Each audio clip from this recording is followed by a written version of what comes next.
हाँ जी नमस्कार, राधे राधे, जय श्री कृष्ण। कैसे हैं सब लोग? बढ़िया। चलिए, हम बात कर रहे थे गुप्तकालीन अर्थव्यवस्था की, और इस गुप्तकालीन अर्थव्यवस्था में हमने कुछ भूमि के प्रकारों की बात करी थी हमारी पिछली क्लास में। आज विशेष रूप से थोड़ा सा आर्थिक जीवन के बारे में हम लोग जानकारी ले लेते हैं कि गुप्तकाल का जो आर्थिक जीवन था वो आर्थिक जीवन किस प्रकार का था, कैसे था। गुप्तकालीन आर्थिक जीवन की हम लोग चर्चा कर रहे हैं, ठीक है। गुप्तकालीन आर्थिक जीवन, आर्थिक जीवन।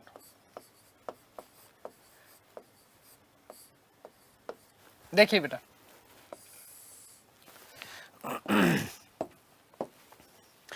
गुप्तकालीन आर्थिक जीवन की जब हम लोग बात करते हैं तो मुख्य व्यवसाय के रूप में कृषि और पशुपालन, मुख्य व्यवसाय के रूप में कृषि और पशुपालन।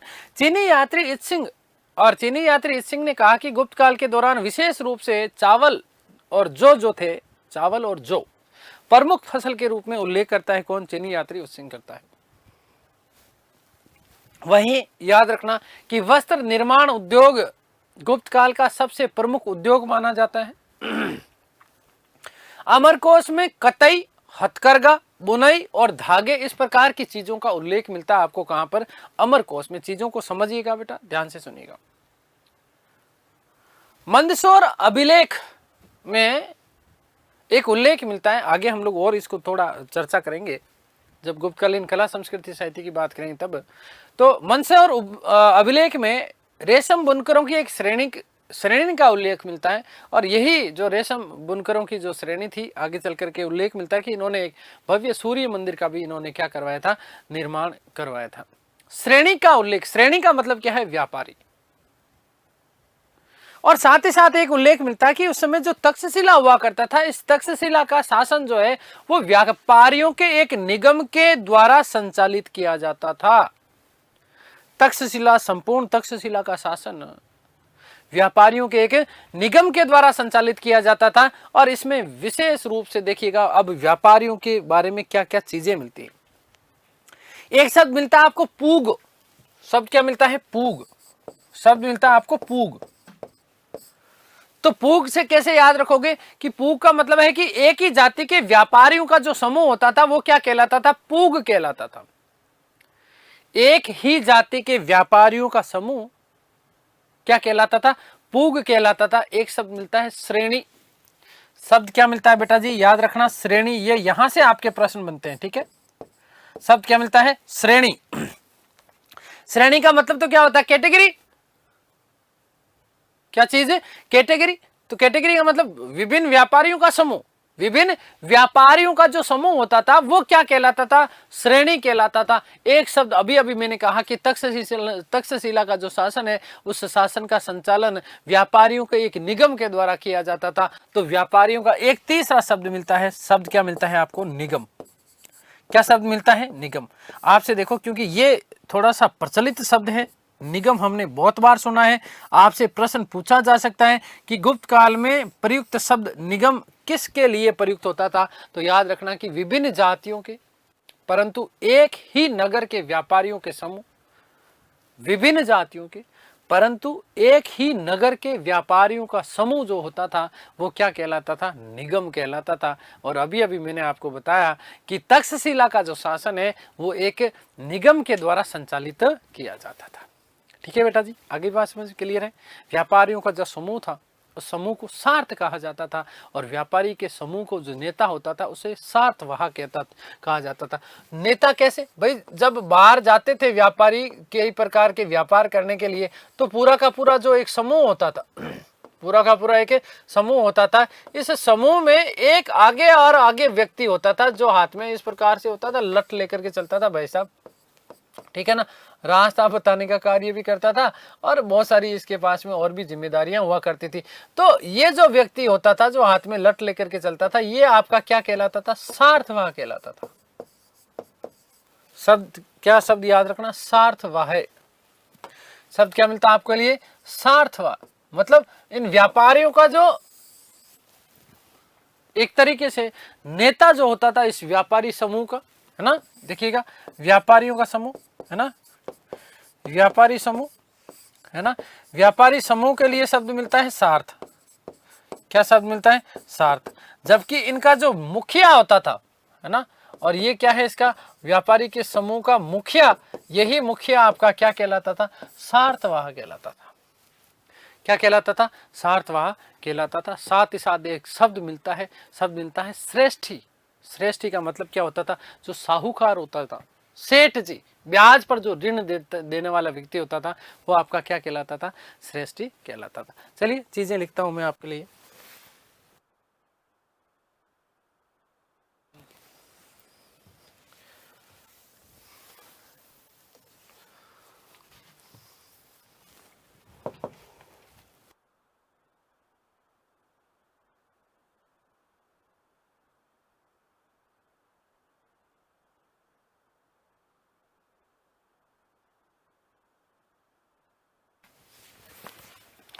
मुख्य व्यवसाय, मुख्य व्यवसाय,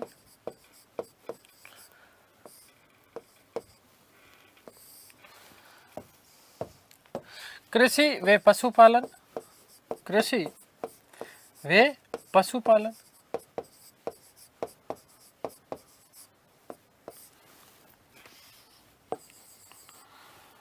याद रखिएगा कि चीनी यात्री इत्सिंग के अनुसार, चीनी यात्री इत्सिंग के अनुसार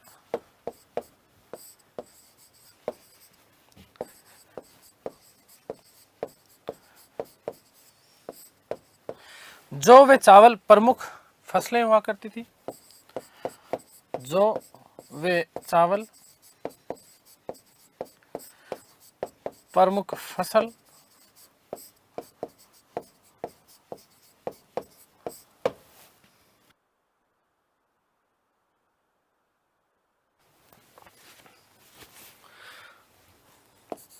वस्त्र निर्माण उद्योग, वस्त्र निर्माण उद्योग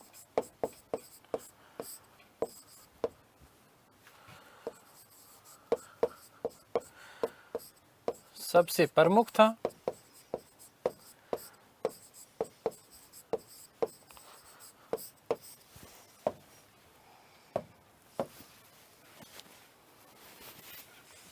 अमरकोश में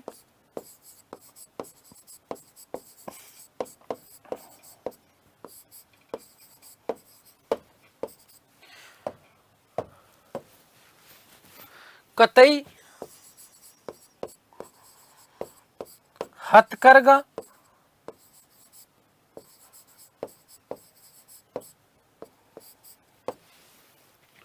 बुनाई व धागे, बुनाई वे धागे का उल्लेख मिलता है।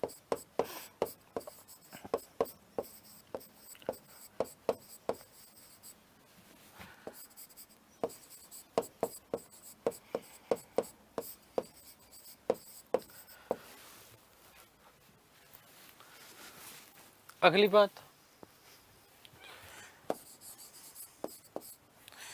कि मंदसौर अभिलेख में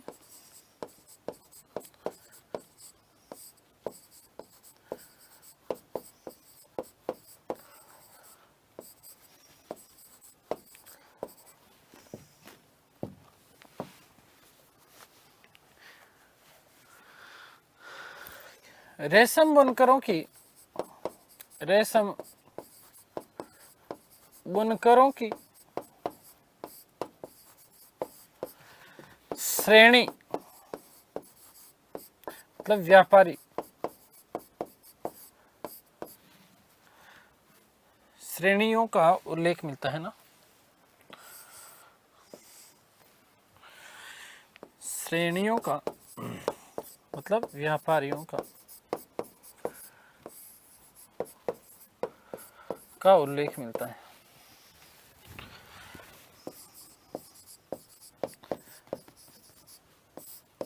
ठीक है,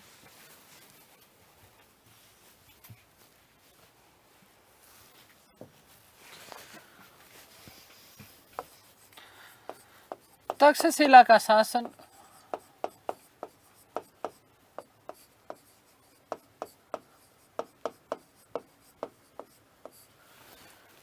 व्यापारियों के एक निगम के द्वारा संचालित किया जाता था। व्यापारियों के एक निगम के द्वारा संचालित किया जाता था।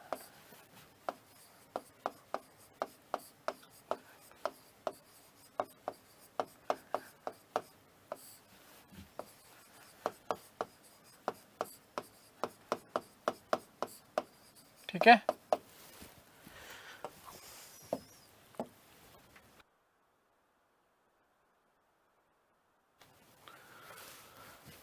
नंबर 1 पूग, ये मोस्ट इंपॉर्टेंट है बेटा, देखो ध्यान रखना इसका। पूग का मतलब क्या था कि एक ही जाति के व्यापारियों का समूह, एक ही जाति के व्यापारियों का समूह,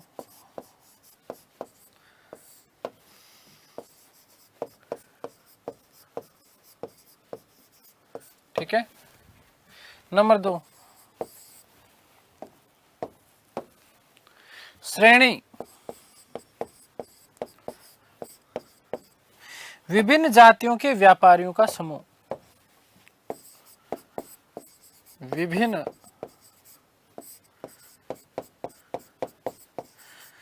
जातियों के व्यापारियों का समूह,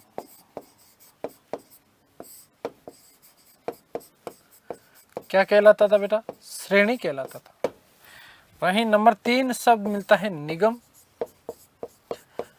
मोस्ट इंपॉर्टेंट है, ध्यान दीजिएगा इसमें कि विभिन्न जातियों के परंतु विभिन्न जातियों के परंतु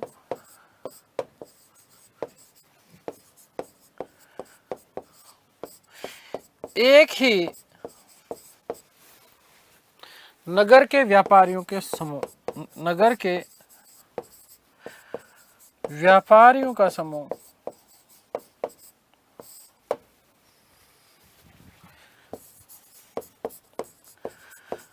समूह क्या कहलाता था? निगम कहलाता था। अगली मोस्ट इंपोर्टेंट बात क्या?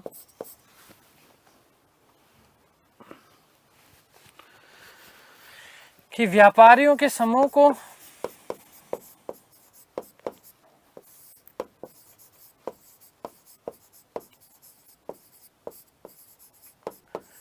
सार्थ भी कहा जाता था।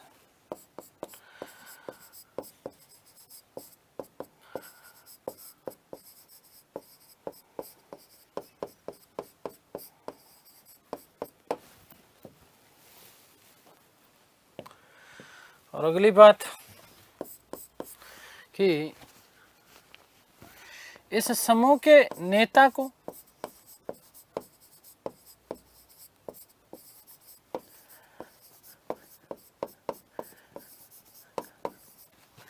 सार्थवाह कहा जाता था।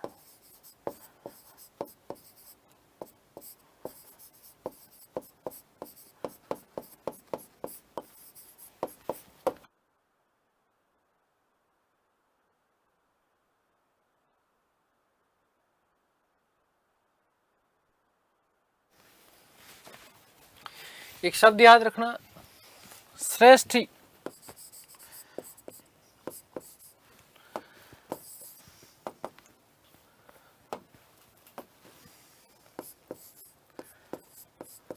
श्रेष्ठी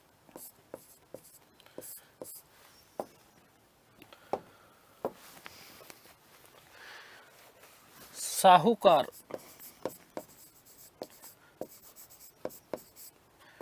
ठीक है, या फिर हम इसको बोलेंगे सेठ जी। सेठ जी जो ब्याज पर ऋण देता था, ब्याज पर ऋण उपलब्ध करवाता था।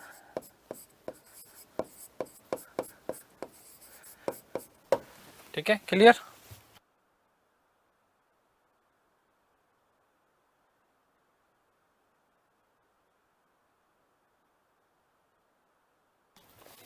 तो ये बात हमने कर ली। देखो याद रखना, एक तो तक्षशिला वाला प्रश्न आपसे कई बार पूछ लिया जाता है, व्यापारियों के निगम के द्वारा संचालित किया जाता था, ठीक है ना। और देखो पूग याद रखना, एक ही जाति के व्यापारियों का समूह, श्रेणी विभिन्न जातियों के व्यापारियों का समूह, और निगम बेटा जी याद रखना कि निगम क्या होता था, विभिन्न जातियों परंतु एक ही नगर का जो समूह होता था, एक ही नगर के जो व्यापारी होते थे उसको निगम कहते थे।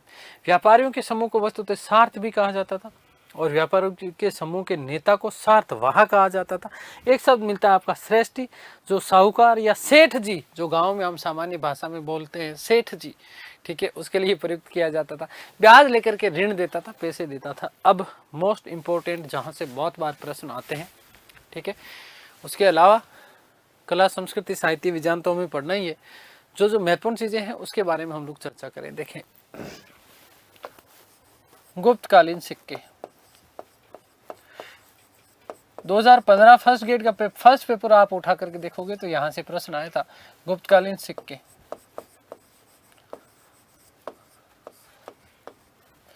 मोस्ट इंपोर्टेंट टॉपिक है आपका, ठीक है, गुप्तकालीन सिक्के। तो पहली चीज तो याद रखना कि गुप्तकालीन एक सिक्के तो हमने समुद्रगुप्त के 6 प्रकार के सिक्के बता चुका, तो वापस नहीं बताऊंगा, ठीक है, क्योंकि बात हम लोग कर चुके हैं समुद्रगुप्त के सिक्कों की, ठीक है। ज्यादातर जैसे हमने व्याघ्र प्रकार के सिक्कों की भी बात करी थी चंद्रगुप्त द्वितीय के समय, है ना, तो याद रखना कि उनकी बात हम लोग कर चुके, तो वापस चर्चा करने का कोई मतलब नहीं है। गुप्तकालीन सिक्कों की यदि हम बात करते तो आप लोगों को पता होना चाहिए कि गुप्तकालीन जो सिक्के थे वो कुषाणों की नकल पर चलाए गए थे। प्राचीन भारत में यदि सर्वाधिक सोने के सिक्कों की बात करें तो सर्वाधिक सोने के सिक्के इन गुप्त शासकों के द्वारा चलाए गए थे प्राचीन भारत में। देखो ध्यान रखना बेटा कि देखो सोने के सिक्के भारत में सबसे पहले चलाने का श्रेय कुषाण शासकों को जाता है। हमारे सिलेबस में सिलेबस का ऐसा नहीं है, लेकिन फिर भी बात कर रहे हैं हम लोग, ठीक है ना। प्राचीन भारत में सोने के सिक्के चलाने का श्रेय किसको जाता है? कुषाण शासकों को। और कुषाण शासकों में एक व्यक्ति था जिसका नाम था विम कनफदसिस। इस विम कनफदसिस ने प्राचीन भारत में सोने के सिक्के चलाए थे, ठीक है। लेकिन प्राचीन भारत में सोने के सर्वाधिक सिक्के चलाने का श्रेय गुप्तों को। क्यों? क्योंकि गुप्त जो थे, ऐसा कहा जाता है कि भाई कुषाणों के सामंत थे, कुषाणों के सामंत थे, इसलिए कुषाणों की नकल के आधार पर उन्होंने क्या चलाए थे? सिक्के चलाए थे। कई प्रकार के जो है सिक्के होते थे, अलग अलग प्रकार के सिक्के थे। यहाँ पर देखिए, वस्तुतः गुप्त काल में यदि हम बात करते हैं तो 2 धातु का प्रयोग किया जाता था सिक्कों का बनाने में। 2 प्रकार के सिक्के मान सकते हैं हम लोग। एक तो सोने का सिक्का जो 2015 फर्स्ट ग्रेड में पूछा गया था, फर्स्ट पेपर में, कि दिनार कौन से काल के दौरान चलने वाला सिक्का था, ठीक है। क्योंकि दिनार थोड़ा सा शब्द जो है अरबी और उर्दू भाषा की तरह लगता है दिनार, तो ज्यादातर लोग इस प्रश्न में फेल हो गए थे, ठीक है ना। क्या कर आए थे? मुगल काल। पहला ही ऑप्शन मुगल काल दिया था और उसके आगे उन्होंने दिमाग लगाया नहीं। उन्होंने कहा यार ये तो जो है उर्दू भाषा का शब्द लगता है दिनार, तो इसका मतलब ये होगा कि मुगलों ने चलाया होगा, ठीक है। तो ध्यान रखना कि दिनार नामक जो सिक्के थे वो गुप्तों ने चलाए थे। सोने का सिक्का होता था और चांदी का रुपया, चांदी का जो है रूपक कहलाता था। चांदी का सिक्का क्या कहलाता था? रूपक या रुपयक कहलाता था। तो देखिएगा कि गुप्तों ने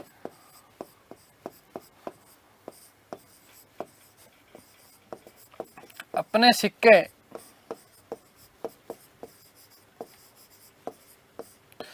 कुषाणों की नकल पर चलाए।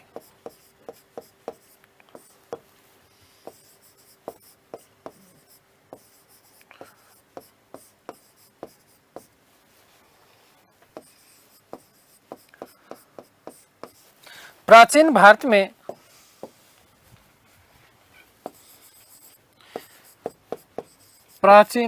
में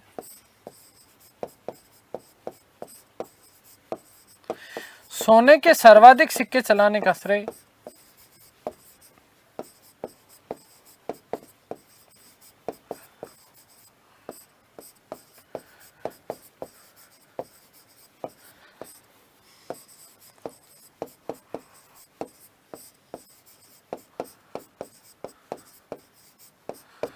गुप्त शासकों को जाता है।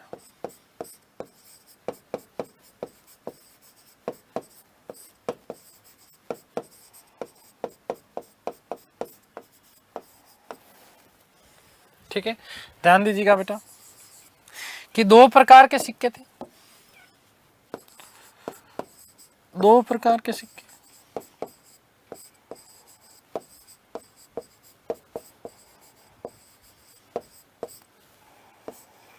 हालांकि गुप्तों से पहले मौर्यों ने भी तो चलाया था सोने का सिक्का, चांदी का सिक्का, ठीक है। तो लेकिन सर्वाधिक प्राचीन भारत में चलाए गुप्तों ने। एक तो सोने का सिक्का,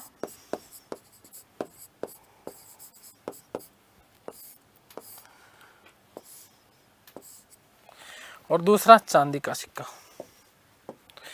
दूसरा कौन सा? चांदी का सिक्का। देखो, सोने के सिक्के को क्या कहा जाता था? दिनार कहा जाता था।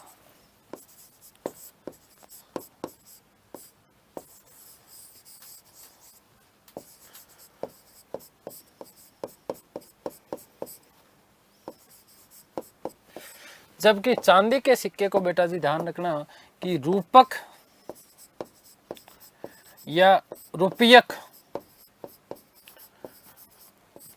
रूपक या रुपयक कहा जाता था।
ठीक है, क्लियर हो गई बात ये।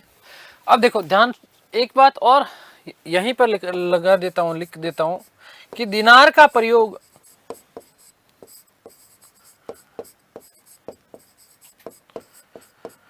भूमि के क्रय विक्रय में किया जाता था।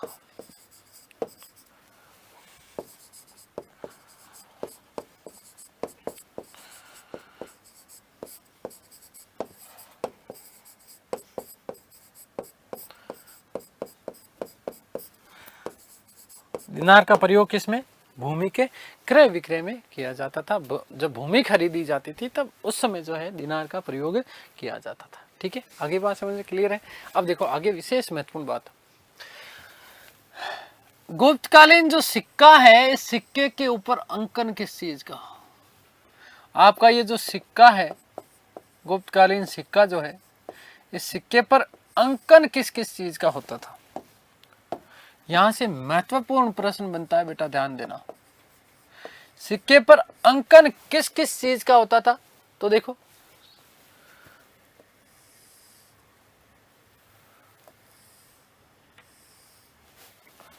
तीन चीजें विशेष रूप से ध्यान रखनी है। कितने चीजें?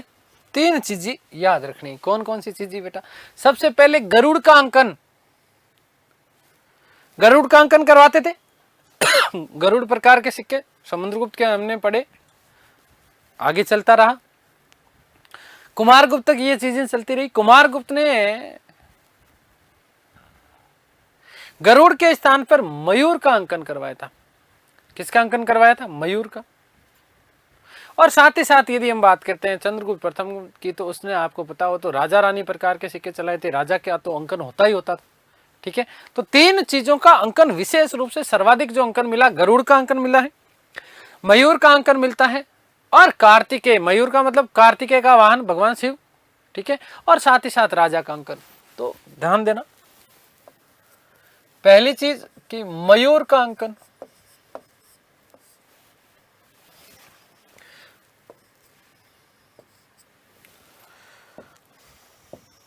दूसरी चीज माफ करना बेटा, सबसे ज्यादा पहले हम गरुड़ लिखें तो ज्यादा ठीक रहेगा।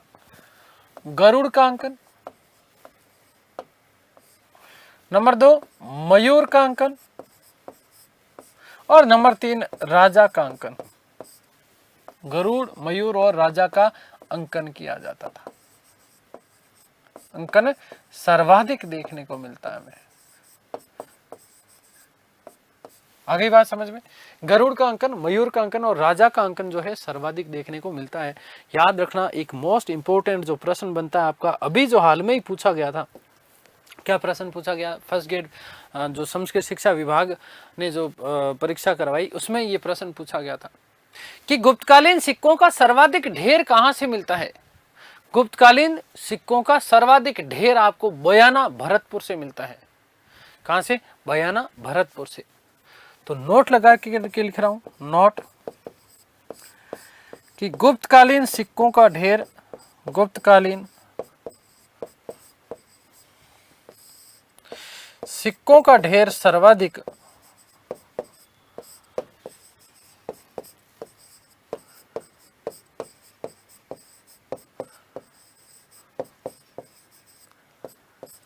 भरतपुर, बयाना से मिलता है,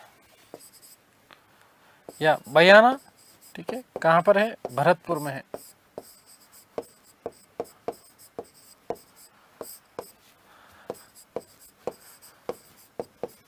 प्राप्त होता है। ठीक है, ये बात विशेष महत्वपूर्ण बन जाती है राजस्थान की किसी भी परीक्षा के दृष्टिकोण से, चाहे वो शिक्षक भर्ती परीक्षा हो, चाहे आरएस हो, चाहे आईएएस आरएस हो, है ना, और इसके अलावा चाहे अधीनस्थ बोर्ड की चाहे कोई सी भी परीक्षा हो, चाहे पटवार की बात कर लो, ठीक है। तो ये आपसे याद रखिएगा कि ये विशेष महत्वपूर्ण तथ्य आपका बन जाता है। ठीक है, आगे बात समझ क्लियर है। देखो, चंद्रगुप्त प्रथम ने कौन कौन से सिक्के चलाए? कुमार देवी प्रकार के सिक्के, बता चुका। राजा रानी प्रकार के सिक्के, बता चुका आपको। विवाह प्रकार के सिक्के, उसी को कहा जाता है, बता चुका आपको। फिर उसके बाद हम बात करते हैं, समुद्रगुप्त ने 6 प्रकार के सिक्के चलाए थे। ठीक है, 6 प्रकार के सिक्के आपको पता होना चाहिए। ठीक है, गरुड़ प्रकार का सिक्का, धनुर्धारी प्रकार का सिक्का, परशुराम प्रकार का सिक्का, अश्वमेध प्रकार का सिक्का, व्याघ्र प्रकार का सिक्का और वीणा वादिन, है ना, जहां वीणा बजाते हुए दिखाएगा। 6 प्रकार की मुद्राएं चलाई थी किसने? समुद्रगुप्त ने। ये सारे सोने के सिक्के हैं।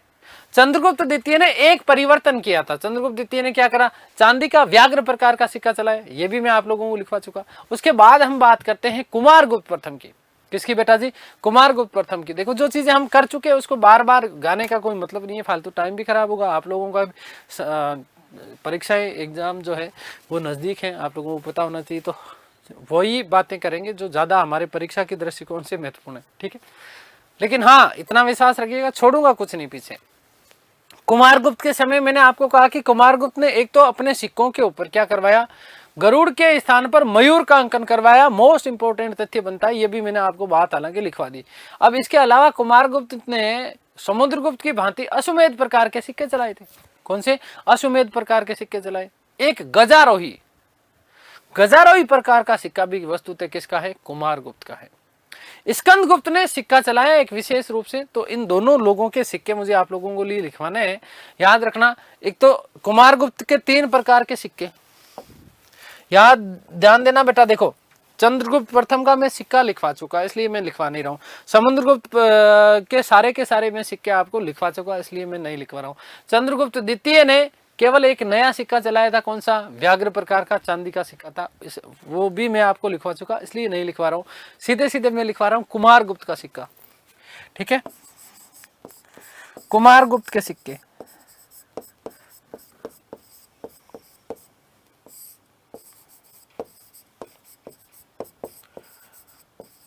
कुमारगुप्त के सिक्के कौन कौन से? कुमारगुप्त के सिक्के कौन कौन से बेटा? देखो, ध्यान देना। एक तो मयूर प्रकार का सिक्का, मयूर प्रकार। दूसरा, एक याद रखना, अश्वमेध प्रकार का सिक्का। कुमारगुप्त ने भी चलाया और समुद्रगुप्त ने भी चलाया। और एक याद रखना, गजारोही प्रकार का सिक्का, गजारोही। गज के ऊपर, हाथी के ऊपर बैठा हुआ दिखाया गया किसको? कुमारगुप्त को। तो ये 3 विशेष रूप से सिक्के याद रखना किसके? कुमारगुप्त के। उसके बाद यदि हम बात करते हैं स्कंदगुप्त की, तो स्कंदगुप्त ने एक नया सिक्का चलाया था, वृषभ प्रकार का सिक्का। स्कंदगुप्त, स्कंदगुप्त। और इस स्कंदगुप्त ने कौन सा सिक्का चलाया बेटा जी? ध्यान रखना, वृषभ प्रकार का सिक्का, वृषभ प्रकार का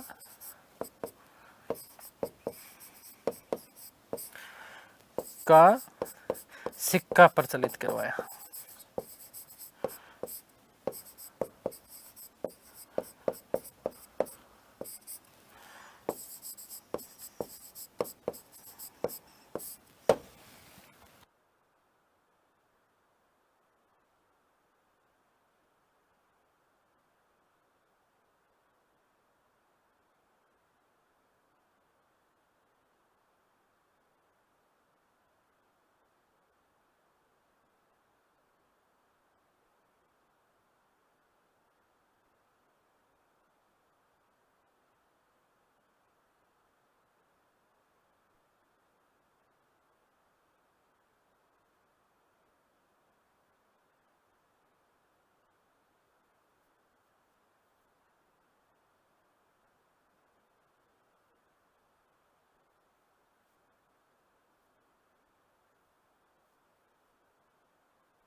अब बेटा एक चीज और अब यहां पर विशेष बन जाती है। क्या विशेष बनती है? पर्यंडक प्रकार का सिक्का, यह पूछा जा सकता है। पर्यंडक प्रकार का सिक्का कौन से काल की देन है? तो गुप्त काल की देन है। पर्यंडक प्रकार का सिक्का होता क्या था? ऐसा सिक्का जिसमें राजा को आभूषणों सहित दिखाया जाता था, राजा का अंकन आभूषणों के सहित किया जाता था, उस सिक्के को क्या कहा जाता था? पर्यंडक प्रकार का सिक्का। अब ये वस्तुतः किसने चलाया है उसके बारे में कुछ विशेष उल्लेख मिलता नहीं है, लेकिन फिर भी क्योंकि जब प्रामाणिक पुस्तकें हम लोग पढ़ते हैं तो वहां पर इस सिक्के का उल्लेख अवश्य मिलता है कि गुप्त काल में एक ऐसा सिक्का चलाया गया था जिस पर राजा को आभूषणों के सहित दिखाया जाता था, और इस सिक्के को पर्यंडक प्रकार का सिक्का कहा गया। एक सिक्का छत्रधारी प्रकार का सिक्का, छत्रधारी, ठीक है। छत्रधारी का मतलब क्या है? देखो इसमें क्या है विशेष रूप से कि कमल के ऊपर लक्ष्मी का अंकन है और वहां पर शब्द मिलता है विक्रमादित्य। अब इससे यह प्रतीत होता है कि अब विक्रमादित्य की उपाधि हालांकि 2 लोगों ने धारण करी बेटा, एक तो चंद्रगुप्त द्वितीय ने और उसके बाद में स्कंदगुप्त ने। तो अब यह सिक्का या तो चंद्रगुप्त द्वितीय का हो सकता है और या फिर जो है ये जो सिक्का है वो किसका हो सकता है? स्कंदगुप्त का। किसका? या तो चंद्रगुप्त द्वितीय का हो सकता है या फिर किसका हो सकता है? स्कंदगुप्त का हो सकता है। तो 2 प्रकार के और मैं सिक्के लिख रहा हूं, मोस्ट इंपोर्टेंट है ये, इनको इंपोर्टेंट ही डाल लेना। पर्यंडक प्रकार का सिक्का, पर्यंडक प्रकार का सिक्का, पर्यंडक सिक्का।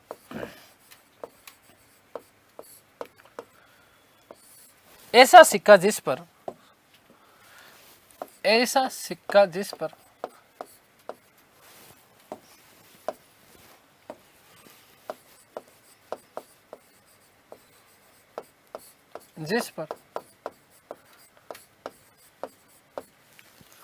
राजा को आभूषणों सहित,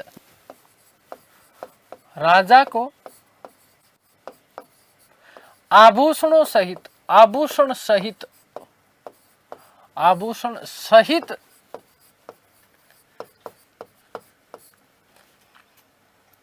दिखाया जाता था।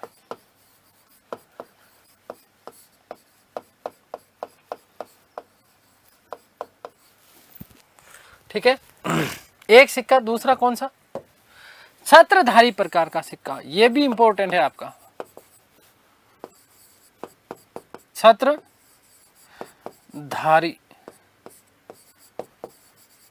प्रकार।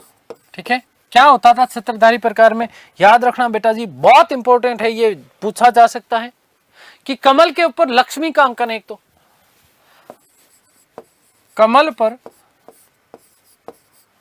लक्ष्मी का अंकन मिलता है, लक्ष्मी का अंकन मिलता है, पहली बात। और दूसरी चीज कि इसका पृष्ठ भाग जो है वहां पर विक्रमादित्य शब्द का अंकन मिलता है, विक्रमादित्य शब्द का अंकन भी मिलता है, विक्रमादित्य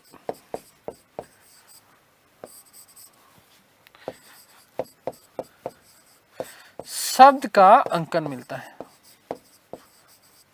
ठीक है, दो चीजें इसमें विशेष रूप से ध्यान रखना, एक तो कमल के ऊपर लक्ष्मी जी विराजित हैं और दूसरा विक्रमादित्य शब्द लिखा हुआ है। ठीक है, आगे बात समझ में क्लियर है?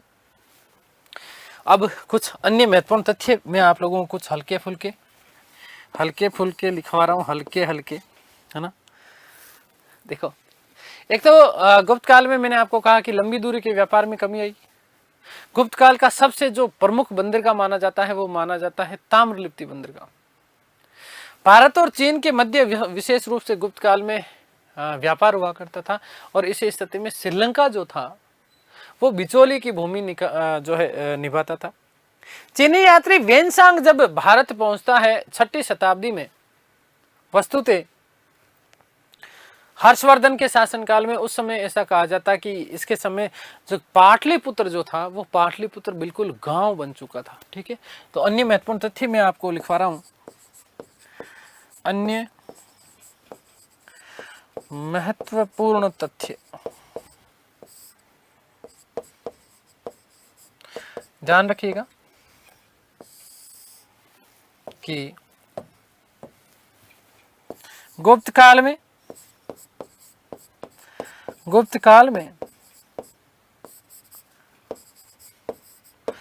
लंबी दूरी के व्यापार में कमी आई, लंबी दूरी के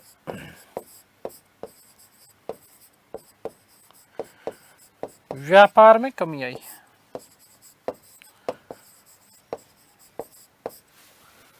पहली बात। दूसरी बात बेटा जी क्या याद रखेंगे कि भारत व चीन के मध्य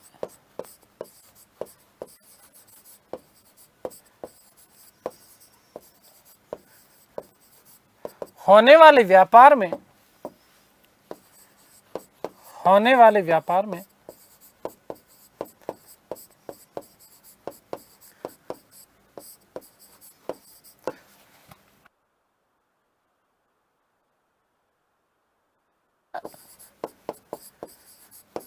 बिचौलिए की भूमिका निभाता था।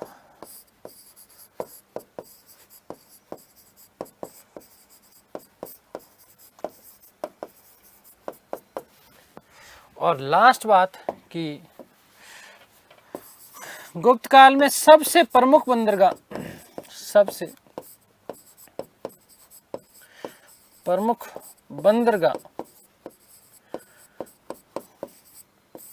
कौन सा था? ताम्रलिप्ति।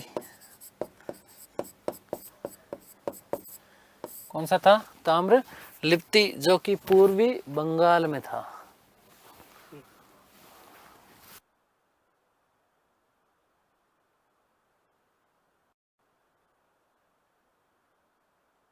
और लास्ट बात यहीं पर मैं आपको लिए लिख रहा हूं कि चीनी यात्री वेनसांग के समय, नोट लगा करके लिख रहा हूं ये बात, कि चीनी यात्री वेनसांग के समय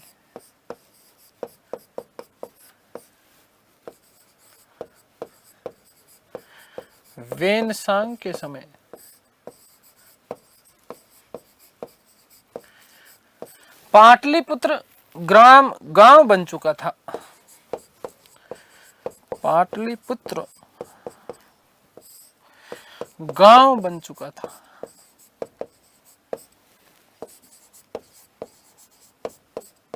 ठीक है बेटा जी, ये विशेष आपके तथ्य हो गए हैं। ठीक है, आगे बात करते हैं, बहुत महत्वपूर्ण मजेदार वाला टॉपिक है हमारा, गुप्तकालीन समाज।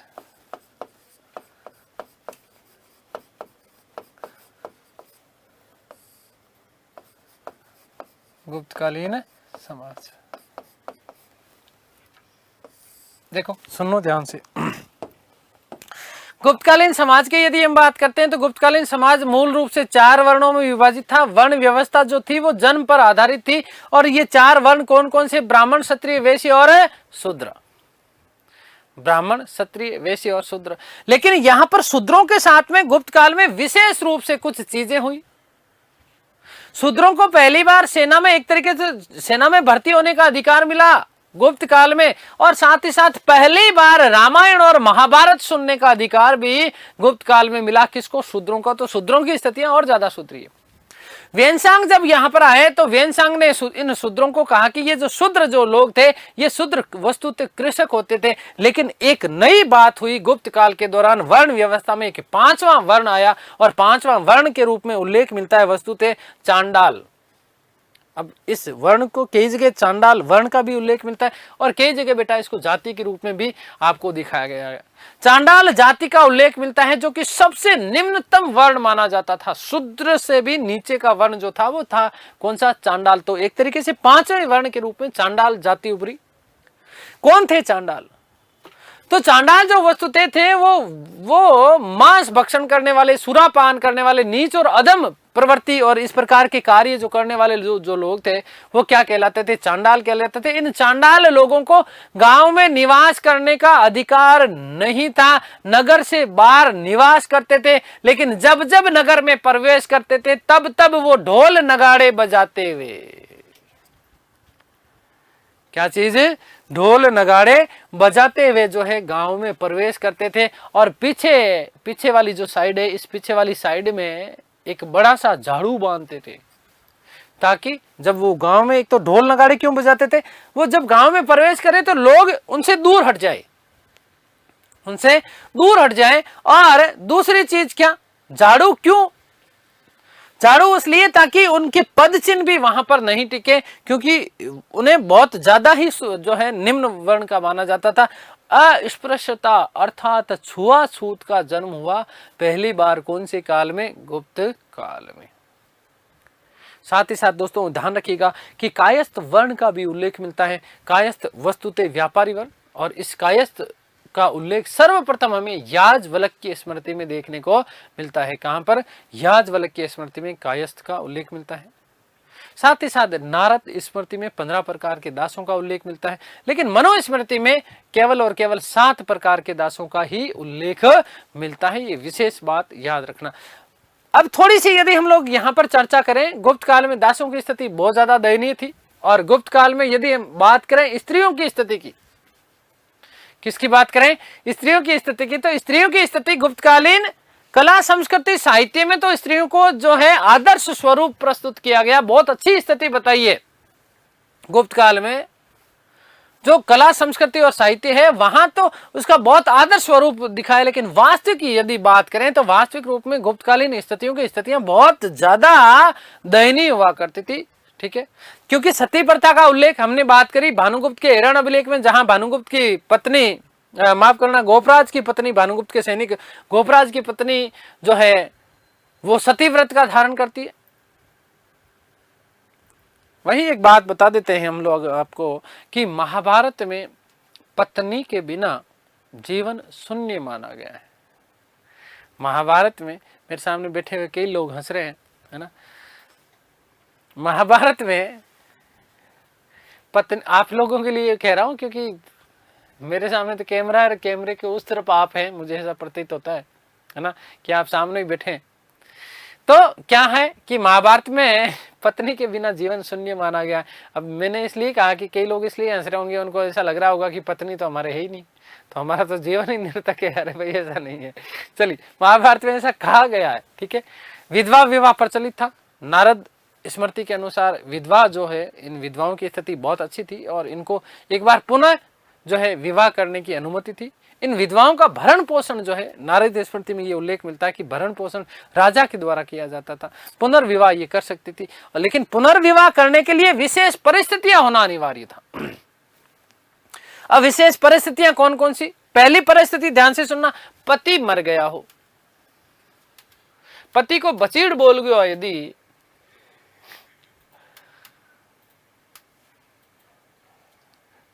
तो पत्नी विवाह कर सकती थी। यदि उसके पति को बंधु बांधव और समाज के द्वारा निष्कासित कर दिया गया हो, किसी आरोप प्रत्यारोप में किसी प्रकार का, इस प्रकार का उसके द्वारा कोई कार्य किया गया हो कि उसे समाज में रहने का अधिकार ही उससे छीन लिया गया हो, तो ऐसी स्थिति में वो जो है उससे परित्याग ले सकती थी, पुनर्विवाह कर सकती थी, दूसरा विवाह कर सकती थी। यदि पति के मन में वैराग्य उत्पन्न हो गया हो, सन्यासी वाले भाव आ गए हो, सन्यासी बन गया हो, तो इस स्थिति में पत्नी जो है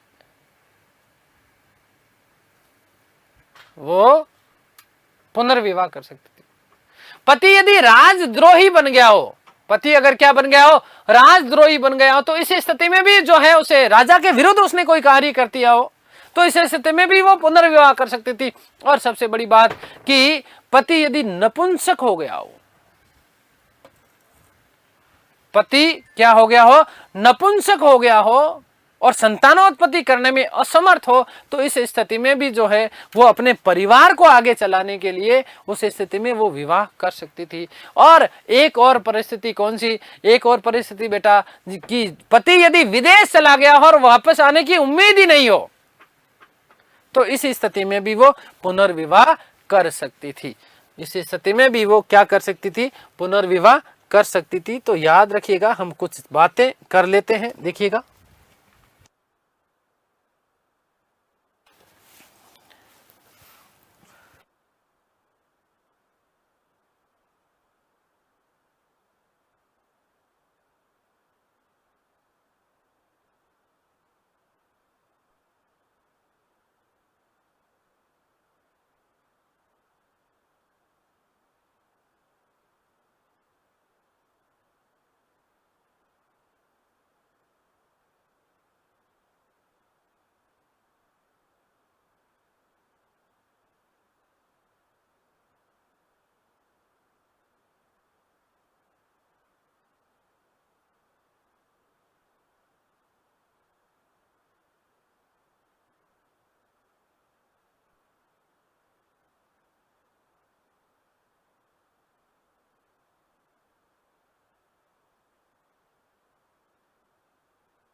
तो ध्यान दीजिएगा कि गुप्तकालीन समाज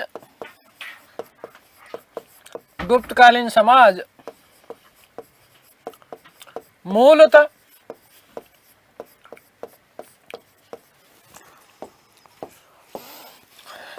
चार वर्णों में विभाजित था।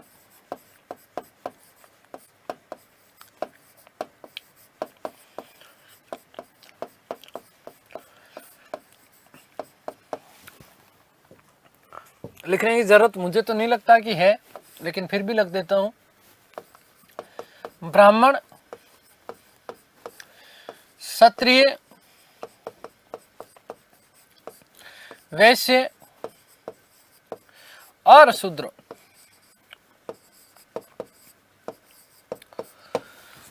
याद रखिएगा कि वर्ण व्यवस्था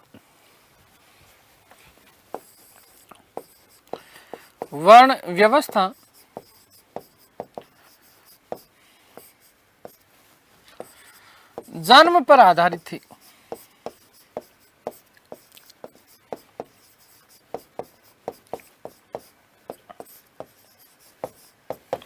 शूद्रों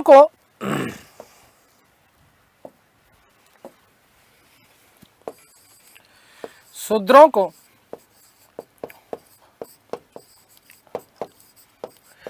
सेना में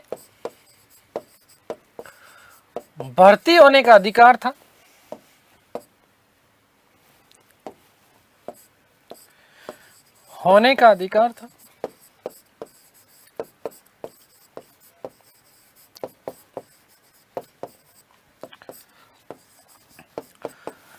उन्हें पहली बार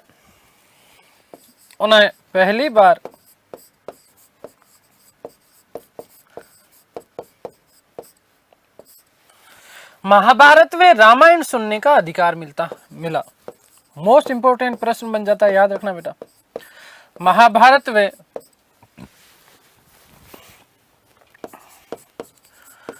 रामायण सुनने का अधिकार मिला।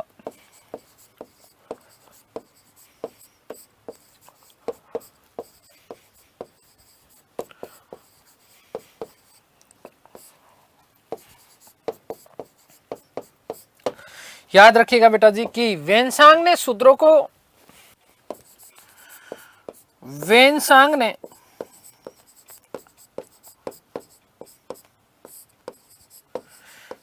को कृषक बताया है।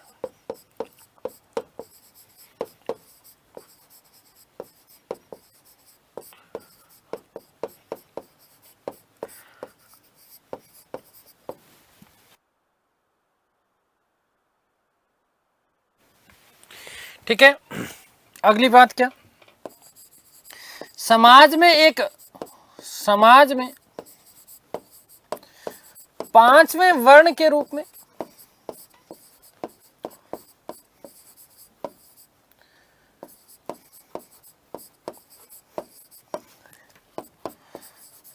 चांडाल जाति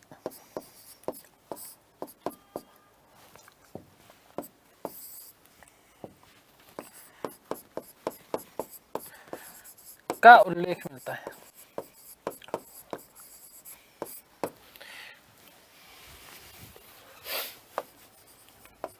चांडाल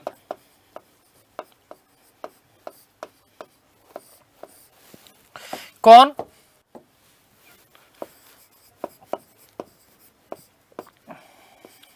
तो सबसे निम्नतम वर्ण माना गया है, सबसे निम्न वर्ण। ठीक है, जो मांस भक्षण वे सुरापान करते थे।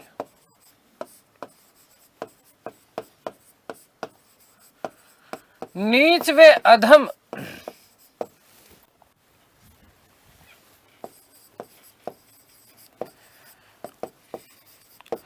कार्यों में लीन रहते थे।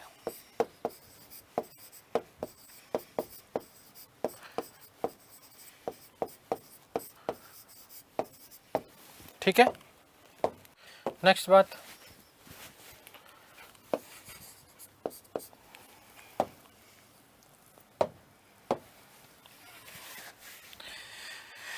कि चांडाल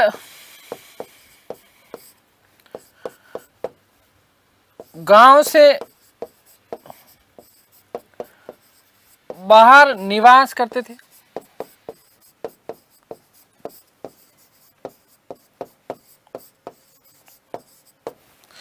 गांव में प्रवेश करते समय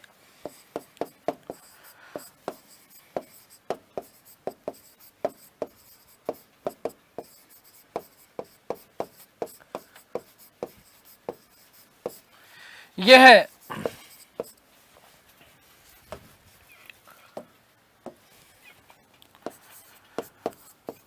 ढोल नगाड़े बजाते हुए आते थे।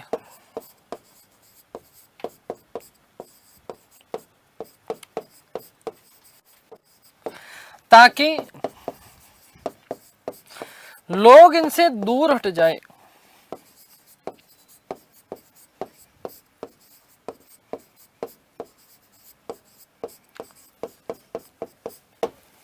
ठीक है, अगली बात बेटा जी, इस कारण गुप्तकालीन समाज में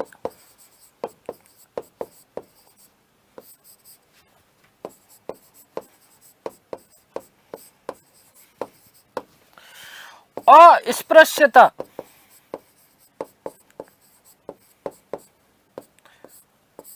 अर्थात छुआछूत प्रारंभ हुई।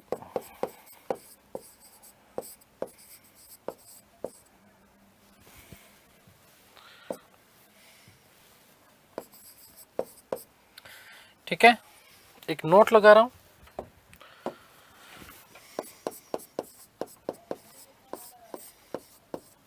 कि कायस्थ जाति का उल्लेख भी, कायस्थ जाति का उल्लेख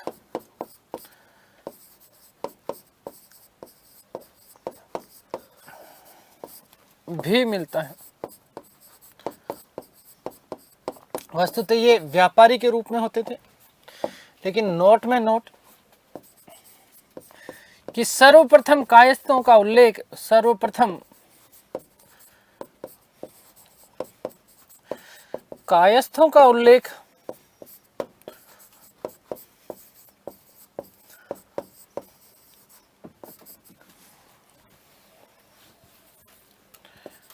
याज्ञवल्क्य स्मृति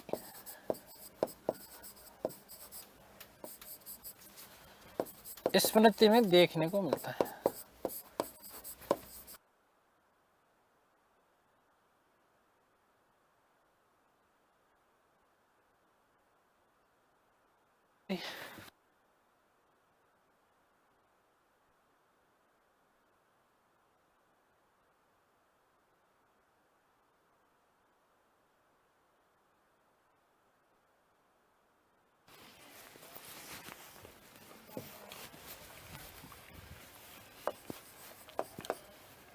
गुप्तकालीन समाज में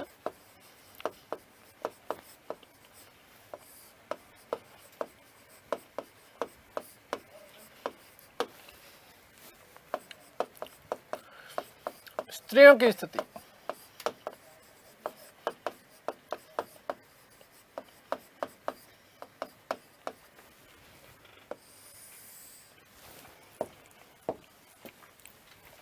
याद रखिएगा कि कला साहित्य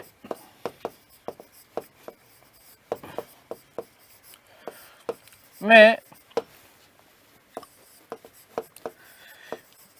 आदर्श चित्रण प्रस्तुत किया गया है।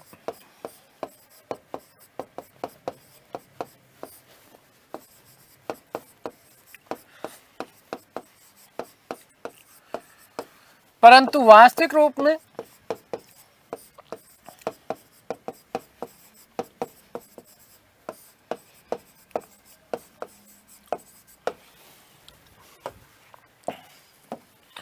दयनीय स्थिति थी।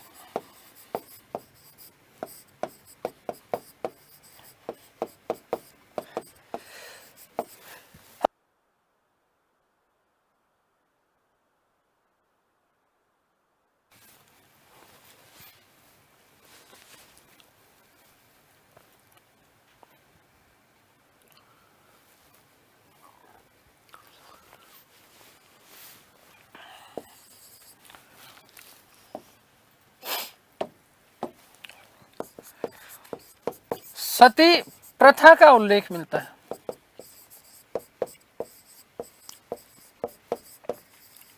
कहां पर बेटा जी याद है? एरन अभिलेख।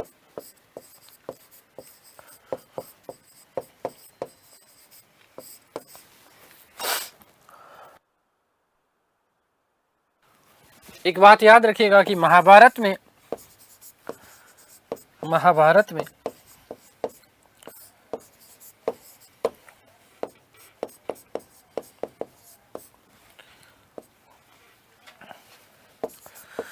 पत्नी के बिना जीवन शून्य बताया गया है।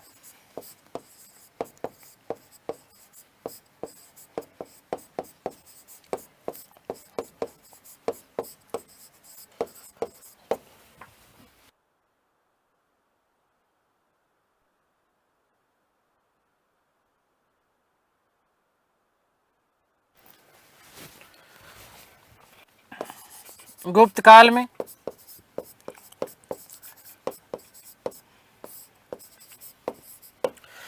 विधवा विवाह प्रचलित था।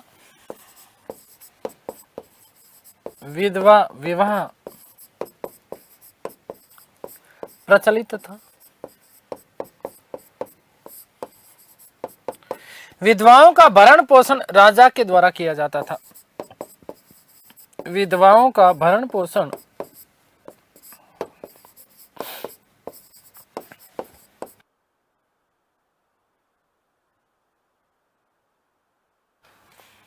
राजा द्वारा किया जाता था।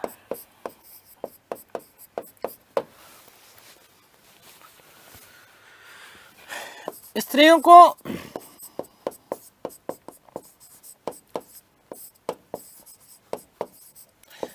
विशेष परिस्थितियों में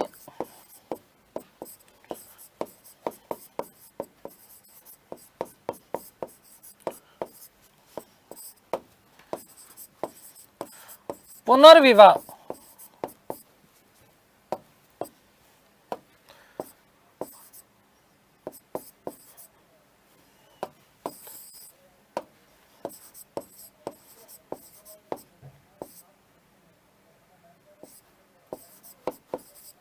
पुनर्विवाह करने का अधिकार था।